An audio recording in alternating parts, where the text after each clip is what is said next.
Editorial. The Hindu Tuesday, November 10, 2015. The Heroes we garland. We are a nation of pantheons, religious, political, artistic. We also have, rather uniquely, pantheons of caste heroes, community icons, regional celebrities. We love surrounding ourselves with the images of those we worship as gods and those we consider to be godlike. The Union of India assiduously mirrors Indian psychology. Needless to say, our state governments do too, if anything, with redoubled fervor. Our calendars, as a result, are commemorative files first and tables of months and days only thereafter. Anniversaries, especially the dates of the personage's birth and death, are marked on them, as our festivals are, in indelible red. If the birthday of one is observed with éclat, that of another has to be celebrated with élan. There seems to be no shortage of time or money for these hungry annuities. All this is not new or even recent. The Congress Pantheon. October 31 was known for decades to the nationalist-minded as Sardar Patel's birthday. He was wished, as they say, quite meticulously by his colleagues from the Mahatma downwards. In post-independence Delhi, where the present moment salutes the present ruler, the Sardar's birthday was celebrated in the years between 1946 and 1949 with zest. The Deputy Prime Minister was there to receive the marigolds and the pranams from old friends, new admirers, and a queue of bureaucrats, the latest to discover his greatness. But post-1950, when he died, October 31 fell from the almanac of anniversaries. It became a date of no importance. And the next month, November, became increasingly important with its 14th, Jawaharlal Nehru's birth anniversary, blossoming into a roseate day. This was, however, not a November 14 matter alone. In the years immediately following India's independence, Gandhi and Nehru statues and busts came up across the country in a rash, first out of adoration and then after a vogue, at street corners, roundabouts, under chhatris sometimes, or under the sun, mostly, collecting dust, obstructing traffic. Residential colonies, roads, and institutions bearing their names came up all over the country.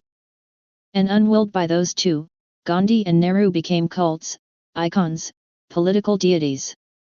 Everywhere figures, they became the unwitting founders of a new iconic proscenium. No one really protested this overdrive, but a corrective had to come, and it came, sure enough, through an important counter-narrative.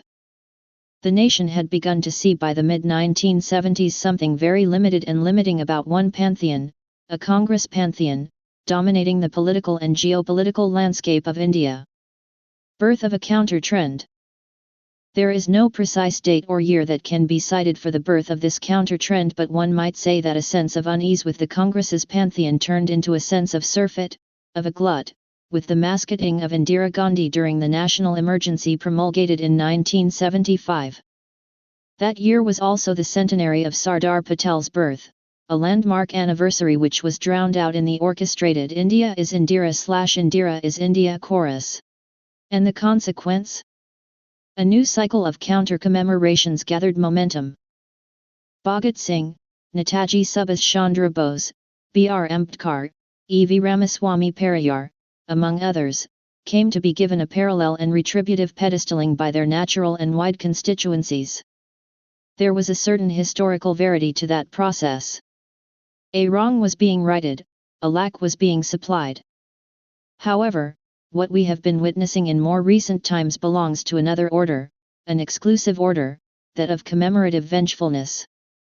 This is not about setting a wrong right but about lobotomizing the past to create a new and entirely artificial organism. Patel is being morphed into unnatural shapes, not to give him his proper scale but only to make Nehru look puny in contrast. Outsizing Patel is done to midget-size Nehru. This is as cheap as it is gross, as perverse as it is low.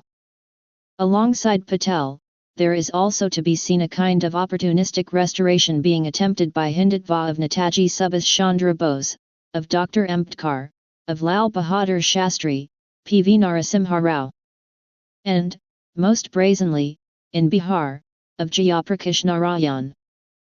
Hindutva's theatrical embracing of leaders that the post-Nehru Congress had left out in the cold has to be exposed for what it is, a shameless appropriation of charismas to Botox its own sallow image.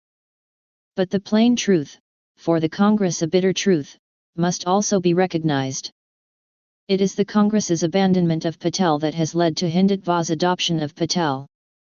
It is the Congress's disuse of Patel that has led to Hindutva's misuse of Patel. And likewise with the others. As November 14, Nehru's birthday approaches, the Union government will not fail to do its formal duties by the nation's first Prime Minister. It is unlikely to do more. But what of the Congress? Narcissistic ungraciousness. If on or around November 14, the Congress President and the Congress Vice President were to say the Congress is older and greater than the family that has been privileged to serve it for more than a century, that it has erred in conveying the impression that one family, the Nehru-Gandhi family, has been central to its destiny, that leaders outside that family and, in fact, outside the Congress fold need to be celebrated, it will do itself and the nation a service. But going beyond even that, if it were to say that not just the Nehru-Gandhi one but all cults and cultisms are wrong, it will do the history great service. And the BJP will then stop foraging in the debris of the grand old party's narcissistic ungraciousness. It is rumored that the Modi government plans to take out of circulation postage stamps bearing the images of Indira Gandhi and Rajiv Gandhi. If putting them on the stamps was egregious, taking those stamps off will be crass. And who can deny that removing one series seems like the preparation of a new one in the same ink, the images alone being different? The placing of the Mahatma's likeness on currency notes of different denominations may have started with veneration, but it was joined also, without a trace of doubt, by another intent. With the Mahatma there, no one else will dare stake a claim on that place. Opportunism of a very convoluted kind has used the Mahatma's shining veracity on rupee notes as a filler, a totem. We can spare him this exploitation. Let new issues of our currency notes have scenes from Indian flora, fauna, architecture, from its life. Let it not profile personalities that can become cults to be promoted or more pertinently to be pushed out. The state uses currency, stamps, seals and other insignia as signets of its power, which at any time is co-eval with the power of the incumbents in office. Erasures of old embossings as much as the incising of new ones has been part of the immemorial practice. And one does not have to be a numismatist, philatelist, or archaeologist to see the connection between the ego of the state and the signage on its signets. But we are a republic, not a monarchy or even a democracy with majoritarian impulses. In a republic, the profiling of persons, howsoever great or inspirational, is out of joint. Dr. Ambedkar said memorably in the Constituent Assembly on the 29th of November 1949, in India, bhakti, or what may be called the path of devotion or hero worship, plays a part in its politics unequaled in magnitude by the part it plays in the politics of any other country in the world. Bhakti in religion may be a road to the salvation of the soul.